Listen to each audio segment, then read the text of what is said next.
Alright guys, how's it going? I wanted to do a quick video today and show my dividend stock portfolio. Most of these stocks are dividend stocks. Occasionally I'll sprinkle in a growth stock or a non-dividend paying stock that I feel is either undervalued or worthwhile to invest in for the growth.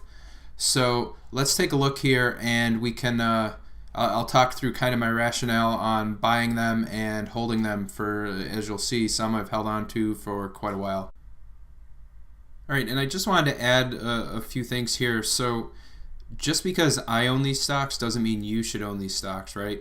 I bought these at a different time than today. The market's at a different point today than it is when I purchased these. My situation is different than your situation, right? You may be 20 years old. I'm 37. So there's a bunch of factors that come into play when you're purchasing any type of investment, and it's important to not invest because somebody else tells you to or because somebody else isn't invested in that. It has to fit your goals and your portfolio. So if we take a look here, we'll just kind of run down the list and I'll just add a few bullet points on each one. I can't spend a ton of time on any one stock here, but let's kind of walk through these. So a recent purchase, you can see I just bought this in November, was Aflac. I suspected the market was getting choppy, so you'll see I bought kind of some stocks here that are more of the defensive nature, but I also felt they were fairly valued. I also sold some stocks, namely around the November and October timeframe. We'll take a look at those in a future video, but my portfolio was quite a bit larger here, in October and November. So, but we'll take a look at what I'm currently invested in. So Aflac Insurance Company, as you probably know, fairly defensive stock, pays a decent dividend, very good financials. It's a good stock for this time, right? A lot of the financial stocks haven't had the huge run-up that a lot of other stocks have.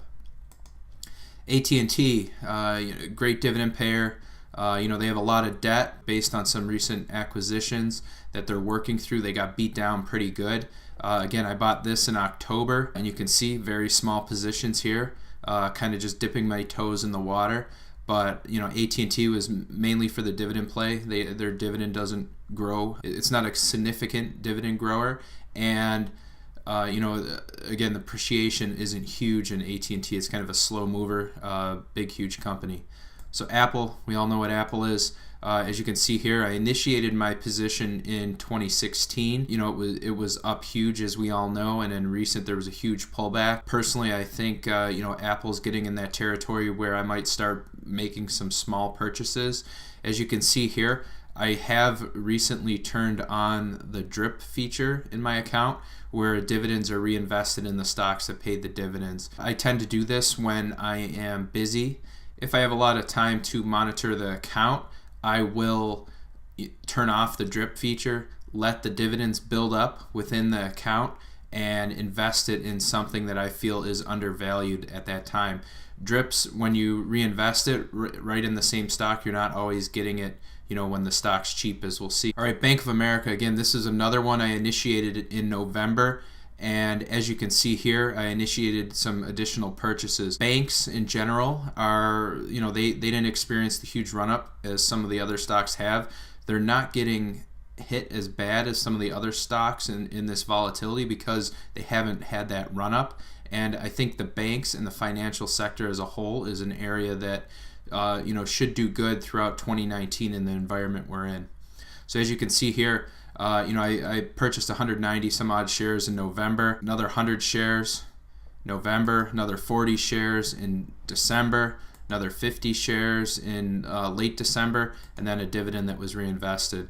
So as you can see here, I initiated at 25, jumped up to 27, I bought a little bit more, started dropping down a little bit as we experienced some volatility in December, and I added more to the position, and then we got that dividend here that was reinvested. Another recent position I initiated is Canadian National Railway. Again, a very defensive stock. Railroads, they're a capital intensive business, but They're also a fairly stable business. Once a customer, they land a customer for rail transport of their goods, they tend to stay a customer. There's kind of high switching costs. There's not a lot of competitors in that space, depending on where you are. This is the Canadian Railroad. They were beat down pretty good. They pay a small dividend. I felt they were fairly valued at this price. I initiated a small position. All right, so the video was getting quite long, so I'm going to split this into two sections. So I will put a link in the card. It'll probably be, I think, over here or over that way at the top.